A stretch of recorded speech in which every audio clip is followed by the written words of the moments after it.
కన్నా ఉండి మా జిల్లాలో మొత్తం గెలుస్తామన్నారు. సంతోషమయ్యా, మీరు ఎన్నన్నా గెలవండి, మా బిడ్డలు ఇంకొక సీట్ ఎక్కువ గెలిపిస్తారని చెప్పిన. నేను నల్గొండలు చెప్పిన. ఇవాళ మా ఎంకన్నోళ్ళు 11 గెలిస్తే మా బిడ్డలు 12 గెలిపించిరా. మళ్ళీ మా ఎంకన్న ఇవాళ అంటనే ఉండి పక్కల నుంచి, మా నల్గొండ భువనగిరి మేము అల్క గెలుతామే, మరి నీ సంగతి ఏందని. ఇక నా సంగతి ఏందో మీరే చెప్పాలి, ఎందుకంటే ఇక నేను కాదు కదా చెప్పాల్సింది. మరి మన నాగర్ కర్నూలు, మన మహబూబ్ నగర్ గెలవాలనా లేదా?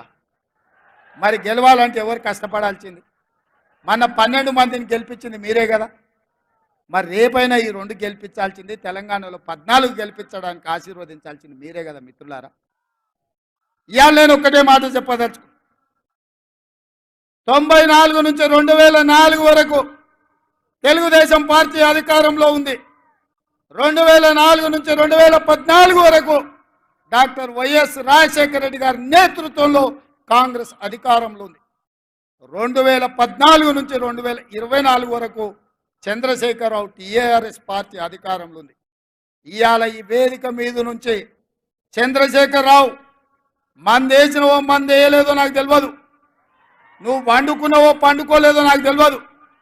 వాళ్ళ ఇంట్లో నేను చెప్తున్నా, లేపూరి చంద్రశేఖరరావుని టీవీ చూపించు రేవంత్ రెడ్డి ఏం చెప్తున్నాడు. 2024 నుంచి 2034 వరకు కాంగ్రెస్ పార్టీ తెలంగాణ గడ్డ మీద ఈ 10 ఏళ్ళు ప్రభుత్వం ఉంటుంది. 30 జెండా తెలంగాణ గడ్డ మీద ఎగరేస్తాం. ఇది మా కార్యకర్తల మీద ఆనా. పాలమూరు బిడ్డగా నేను మాటిస్తున్నా. 10 ఏళ్ళు తెలుగుదేశం, 10 ఏళ్ళు కాంగ్రెస్, 10 ఏళ్ళు బీఆర్ఎస్, మళ్ళా 10 ఏళ్ళు పాలమూరు బిడ్డగా చెప్తున్న కాంగ్రెస్ ప్రభుత్వం. ఇందిరమ్మ రాజ్యం ఉంటుంది. దళితులకు, గిరిజనులకు, బడుగులకు, బలైన వర్గాలకు, ఆదివాసీలకు, మైనారిటీలకు, మహిళలకు, నిరుద్యోగ యువకులకు, ఉద్యమకారులకు, అమరవీరుల కుటుంబాలను ఆదుకొని బాగు చేసే బాధ్యత నాది.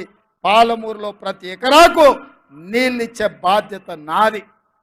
నాకు వయసు ఉంది, ఓపిక ఉంది. ఎవడన్నా అటు ఇటు చేస్తే తోక గత్తిరిచ్చే కత్తెర నా జేబులోనే ఉంది బిడ్డ.